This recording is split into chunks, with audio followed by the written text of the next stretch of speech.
Accident হয়েছে, এমন motorcycle চালাতে পারে না। দর্শক, অবস্থান করছি বাংলাদেশের সর্বদক্ষিণের টেকনাফ শাহপরদ্বীপ যাওয়ার আগে যে সড়ক রয়েছে সেই সড়কে। এই সড়কের দুই পাশে প্রতি বছর হচ্ছে লবণাশ্বাস। ঠিক এই সময়ে প্রতি বছর এখান থেকে লবণ বাংলাদেশের বিভিন্ন প্রান্তে যাচ্ছে। এই সময় যে লবণগুলো এখানে উত্তোলন করা হচ্ছে ট্রাক এবং ট্র্যাক্টরের মাধ্যমে, সেই ট্রাক এবং ট্র্যাক্টরের মাধ্যমে লবণ উত্তোলন করার সময় এখানে লবণের পানি এবং কাদামাটি পড়ে এই সড়কটি হয়ে যাচ্ছে একেবারে বিপজ্জনক একটি সড়ক।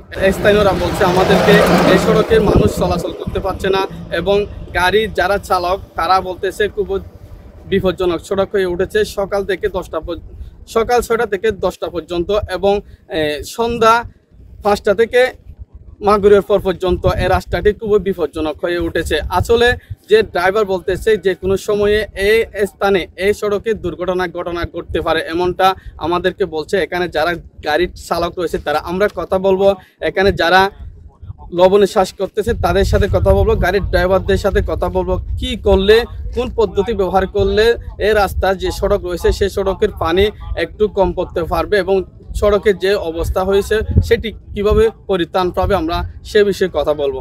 গাড়িতে পলিথিন না দেওয়ার কারণে রাস্তাতে পানি পড়ে, সেই জন্য মানুষ অ্যাক্সিডেন্ট হয় গাড়িতে। তখন যদি পলিথিন দিলে তো আর অ্যাক্সিডেন্ট হবে। মানে কুয়াশা পরে এখানে কি হয়ে যায়, কাদায় মানে স্লিপ কাটে মানুষ, অনেক মানুষ অ্যাক্সিডেন্ট হয় আমার সামনে দেখছি।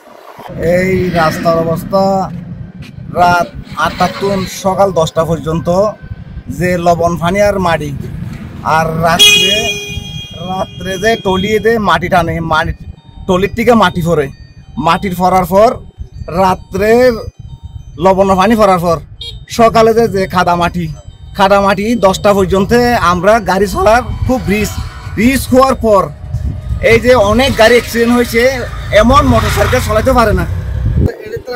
প্লাস্টিক নদী যে গাড়িগুলো অদিনদের রুটে চলে লবণ লইরি ইনা ক্ষতিগ্রস্ত করে রাস্তা আর তো যাতায়াত করি, হয়তো আর এলাকা পথ রাখা করিব, রিক্স নিয়ে চলাফেরা করি, মগরের ফরের তুই যারা গাড়ি চালাতে খুব কষ্ট হয়ে যাবে। কারণ তারা ট্রাফিক হয়ে কেন অনর হয়তো প্লাস্টিক দিয়ে ওরা যখন শ্বাস করতে লাগবে গরম প্লাস্টিক দিয়ে চলন। আমাদেরও সমস্যা এটা, আর বিকালে তো চলাতে পারে না, কুয়া করলে আপনার গাড়ি দেখলো একটা দুর্ঘটনা ঘটে পারে। আমরা 16 টলি দিয়া লবণ আনি, ওই 16 টলির মধ্যে একটা প্রতি টলিতে পলিথিন দেওয়া হয়। স্কুলের বিলে গাড়িটা পণ্য দিয়া আমরা মালটা ঘুরাই, ওই পানিটাও এখানে রাস্তা করে না।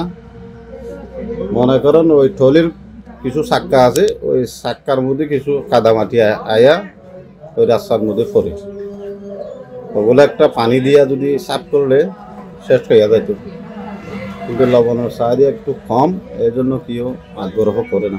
আর আপনারা যে গাড়িগুলো ব্যবহার করতেছেন এগুলো আপনার সড়ক দিয়ে আনতেছেন, এই সড়কের কিছুটা সমস্যা হচ্ছে, এই বিষয়ে একটু বলবেন।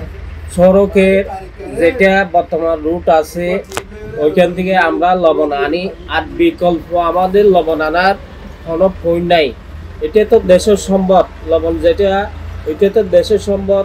ও যদি বিকল্প পথ গড়া লাগে ওইটা সরকার ভাববে যে, আর পথের জন্য যে রুটের জন্য কেউ বাধা দিলে আমার লবণ ওইখানে থাকি যাবে, সরকার ছাড়া কেউ করতে পারবে না। বিকল্প একটা রাস্তা করে দিতে হবে, আর বিকল্প রাস্তা করে দিলে ওই রাস্তা থেকে লবণ আনবো, আর ওই রুটের সমস্যা হবে না।